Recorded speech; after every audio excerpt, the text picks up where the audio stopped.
Yang saya hormati pimpinan kita, Wakil Ketua DPR RI Pak Sufmi Dasko Ahmad.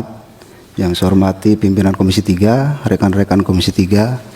Yang saya hormati keluarga dari Saudari Dini, Ibu Rike Diah Pitaloka yang sudah mengawal rekan-rekan ada di dalam sini. Pertama tentu saya sampaikan turut berbelasungkawa, turut berduka cita kepada keluarga korban.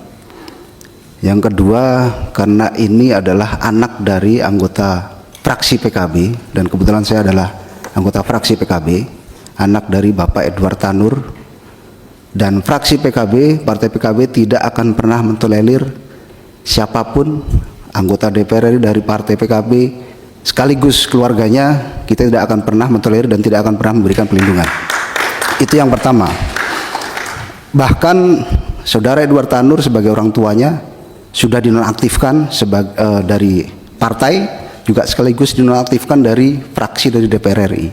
Sehingga ini menjadi komitmen bagi PKB, tidak akan pernah memberikan pelindungan ataupun toleransi kepada anggota ataupun keluarga korban tersangka. Kemudian yang kedua, saya kira ini putusan yang dilakukan oleh hakim ini sangat janggal sekali. Bahkan tidak ada satupun pasal yang dituntut ini digunakan. Ada pasal 338 tentang pembunuhan, kemudian ada pasal 351 tentang penganiayaan kemudian mengakibatkan meninggalnya seseorang, kemudian ada lagi pasal yang orang dengan tidak sengaja atau telah menghilangkan nyawa seseorang, ini juga tidak digunakan. Sementara dari hasil visum yang tadi dijelaskan, ini jelas-jelas di sana ada unsur penganiayaan.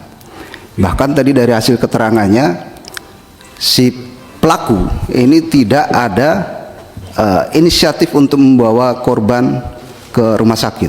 Nah, ini menjadi suatu hal yang janggal. Nah, saya kira ada dua hal yang perlu dilakukan oleh Komisi 3. Yang pertama adalah kita harus menggunakan fungsi pengawasan kita, Pak Ketua.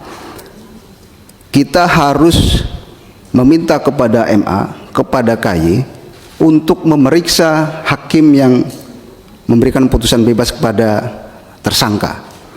Saya yakin pasti di sana ada penyimpangan-penyimpangan. Oleh karena itu harus kita lakukan. Kemudian yang kedua, kita juga harus mengawal langkah dari JPU untuk melakukan kasasi. Saya tidak ingin kemudian korban ini mohon maaf meninggal dalam keadaan sia-sia dan tidak mendapatkan keadilan. Sementara keadilan adalah milik kita semuanya, apalagi korban yang hari ini meninggalkan seorang anak, kemudian meninggalkan orang tua yang mungkin dia adalah menjadi tulang punggung bagi keluarganya.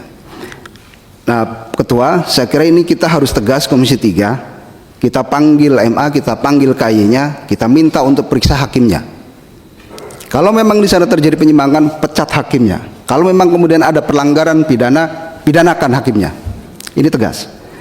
Saya kira itu pimpinan. Terima kasih. Assalamualaikum warahmatullahi wabarakatuh. Eva, monggo.